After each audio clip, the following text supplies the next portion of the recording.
लीजिए भाभी, मुंह मीठा कीजिए। आशीष जी ने अपनी भाभी रमीला जी को मिठाई देते हुए कहा। रमीला जी मिठाई मुंह में रखकर बोली, देवर जी, किस चीज की मिठाई बांटी जा रही है? लगता है अब की बार तो बेटा हुआ है। देवरानी जी को, नहीं भाभी, बेटा नहीं, दूसरी भी लक्ष्मी ही आई है और उसके आने की खुशी में ही मिठाई बांट रहा हूँ। आशीष जी ने खुश होकर अपनी भाभी से कहा। बेटी का नाम सुनकर रमीला जी का मानो मुंह कड़वा हो गया हो, मानो उन्होंने मिठाई ना खाकर कुछ कड़वी बुरी चीज खा ली हो। वो एकदम मुंह बनाकर बोली, बेटी के होने की कौन मिठाई बांटता है? वो भी दूसरी भी बेटी होने की मिठाई तो बेटों के होने की खुशी में बांटी जाती है। बेटियां तो शादी होकर ससुराल चली जाती हैं, बेटे ही तो वारिश होते हैं, बुढ़ापे माँ बाप को देखते हैं, उनकी देखभाल करते हैं। अब देखो, हमारे 2 बेटे हैं। हमारे बुढ़ापे का सहारा रमीला जी को अपने 2 बेटे होने पर बहुत घमंड था। उसी घमंड के आगे वो अपने देवर जी को नीचा दिखाना चाहती थी, लेकिन आशीष जी ने बुरा नहीं माना और कहा, कोई बात नहीं भाभी, मेरे बेटा नहीं हुआ तो क्या हुआ, मेरी तो यही बेटियां मेरे बुढ़ापे का सहारा बनेगी। और ये कहकर अपने घर आ गए। उधर आशीष की पत्नी मनीषा अस्पताल में रिचार्ज होकर घर आ गई। अब वो दोनों अपनी बेटियों को बड़े प्यार से पालने लगे। उन्हें इतने प्यार से बेटियों की परवरिश करते देखकर रमीला जी मुंह बनाती और कहती थी, देखो कितने लाड लड़ाए जा रहे हैं। जितने भी लाड लड़ा लो, बेटे ही नाम रोशनी करते हैं और बेटे ही बुढ़ापे का सहारा होते हैं। बेटियों का क्या है, कितने ही नखरे उठाओ, लेकिन ये शादी होकर अपने ससुराल चली जाती हैं। मनीषा, तुम एक बार फिर से देख लो, क्या पता आपके बेटा हो जाए। तब मनीषा उनकी बात सुनकर कहती, भाभी, बेटा होना होता तो अब तक हो जाता, और वैसे भी मुझे तो मेरे दोनों बेटियों ही बहुत, हम उनकी परवरिश करके ही अपने सारे सपने पूरे कर लेंगे। हम बेटे और बेटी में कोई फर्क नहीं मानते। मनीषा का जवाब सुनकर रमीला जी मुंह बनाती और कहती, देखूंगी जब ये बेटियां तुम्हें छोड़ के ससुराल चली जाएगी, तब देखूंगी तुम दोनों को, तब तुम्हें मेरी बात याद आएगी। मुझे अपने बहू बेटों में आराम करते देखकर तुम बहुत पछताओगे। वो उनसे कहकर अपने घर को आ जाती। इसी घमंड के चलते वो अपने बेटों को खुली छूट दे रही थी, ना उन्हें ढंग से पढ़ने के लिए कहती और जो भी जायज नाजायज फरमाइश करते वो भी पूरी कर देती थी। वही दूसरी तरफ आशीष और मनीषा ने अपनी दोनों बच्चियों को पढ़ाने के लिए अपना जितना जुड़ा हुआ धन था वो सब कुछ अपनी बेटियों की पढ़ाई में लगा दिया। ये देखकर रमीला जी और भी मुंह बना लेती और कहती, एक तो बेटियां ऊपर से जो जोड़ा जगोड़ा है वो भी सब कुछ बेटियों की पढ़ाई के ऊपर बर्बाद कर रहे हो। अरे बेटियों को पढ़ाने से क्या फायदा, ये तो ब्याह कर ससुराल चली जाएंगी, पीछे तुम दोनों बुढ़ा बुढ़ी रह जाओगे। इन्हें अपने बुढ़ापे के लिए संभाल कर रखो, क्या इन्हें बेटियों के पीछे बर्बाद कर रहे हो? ये कौन सा कमाकर तुम्हारे बुढ़ापे का सहारा बनेगी? उनकी बातों पर ध्यान न देकर दोनों पति पत्नी अपनी बेटियों की परवरिश करने और उन्हें अच्छे से अच्छे संस्कार देने और पढ़ाने लिखाने में पूरी तरह से जुटे हुए थे। तब अपनी बातों का असर न होते देखकर रमीला जी चिढ़कर रह जाती और अपने बेटों की पढ़ाई करने लगती, जो कि एकदम सरासर झूठ थी। वही रमीला जी के बेटे अब नाजायज फरमाइशें से पूरी की वजह से बिगड़ते जा रहे थे, उनके हाथों से निकलते जा रहे थे।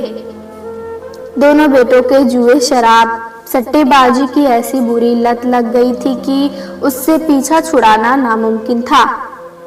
आए दिन उनकी स्कूल में से शिकायतें आने लगी कि वो लड़ाई झगड़ा कर रहे हैं, किसी से अभद्र भाषा में बात कर रहे हैं।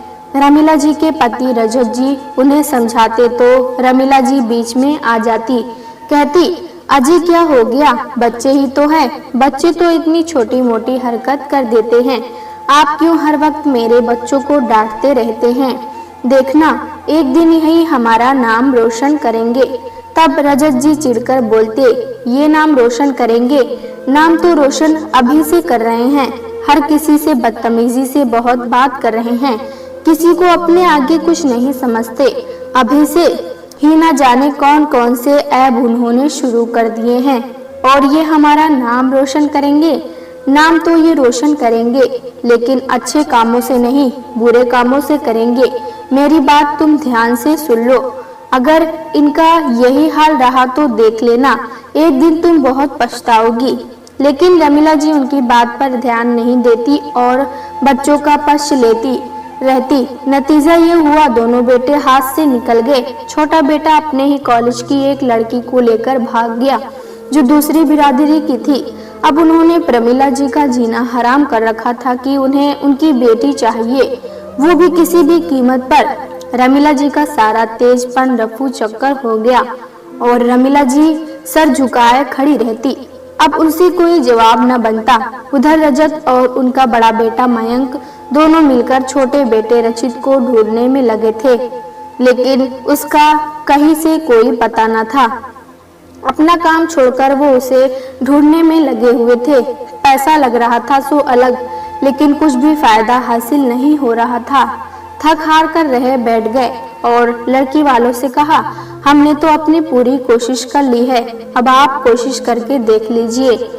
हमें तो वो नहीं मिल रहे हैं। इस तरह से पुलिस स्टेशन में बहुत सारे निरीक्षक देखकर मामला रफा दफा कराया। जो भी उनकी जोड़ जमा थी सब वहाँ खत्म हो गई। अब रमीला जी के पास कुछ भी नहीं बचा था। अब बड़े बेटे का रिश्ता होना भी भारी हो गया था। एक तो उसके अंदर शराब का ऐब था, ऊपर से घर में ये ऐब भी लग गया था कि उनका बेटा किसी की बेटी को लेकर भाग गया है। लेकिन अब रमीला जी क्या कर सकती थी? जब बड़े बेटे मयंक का कहीं से रिश्ता नहीं हुआ, तब उसने अपने ही हाथ काम करने वाली किसी दूसरी बिरादरी की लड़की से कोर्ट मैरिज कर लिया। अब तो प्रमिला जी के सारे सपने, सारे अरमानों पर बिल्कुल ही पानी फिर गया। छोटा बेटा तो बिल्कुल ही आंखों से दूर चला गया था। बड़े बेटे ने भी जो उनकी तमन्ना थी अपने बेटों की शादी देखने की, वो भी खत्म कर दी थी। इसी वजह से रमीला जी बहू को अपना नहीं पा रही थी। एक तो वो दूसरी बिरादरी की थी, ऊपर से दोनों ने कोर्ट मैरिज की थी, तो वो उसे अपना नहीं पा रही थी। उसे जली कटी सुनाती।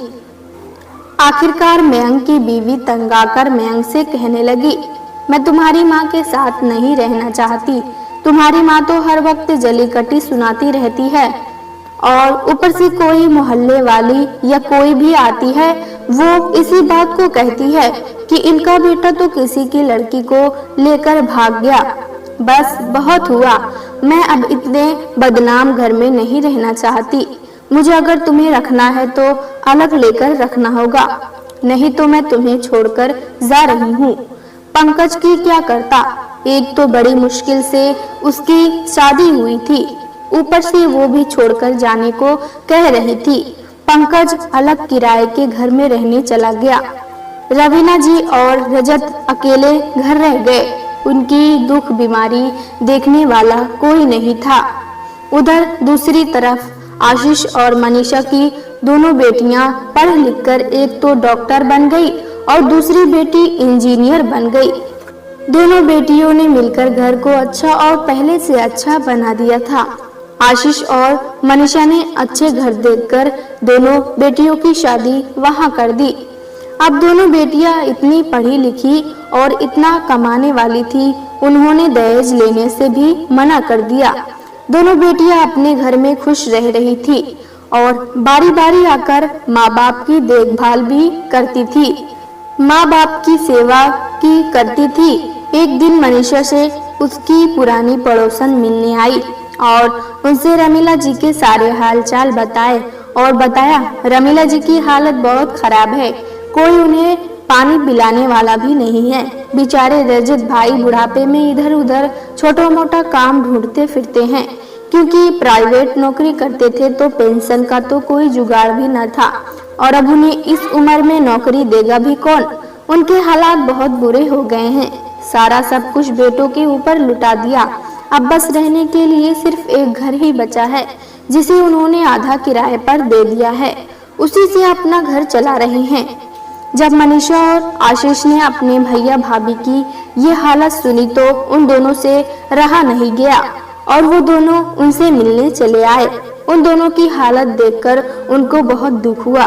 तब मनीषा को और आशीष को देखकर प्रमिला जी आंखें झुका गई, क्योंकि मनीषा ने बड़ी ही अच्छी और कीमती साड़ी पहनी हुई थी और वो अपनी गाड़ी से ही उनके घर आए थे।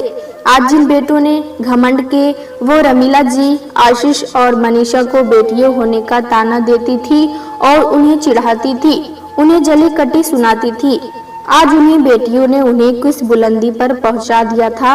रमीला जी अपने जिन बेटों पर नाज करती थी, घमंड करती थी, उन्होंने उन्हें ऐसी बेइज्जती के दलदल पहुंचा दिया था। उन्हें अपनी बातें याद आ रही थी, उनकी नजर मनीषा से नहीं मिल रही थी। रमीला जी ने उन्हें कितने ताने दिए, लेकिन फिर भी मनीषा ने उनके हालचाल पूछे। अपने साथ वो जो खाना लेकर आई थी वो उन्हें खिलाकर उनसे पूछा कि उन्हें किसी चीज की जरूरत तो नहीं, और किसी चीज की जरूरत तो वो बेझिझक बता सकती है।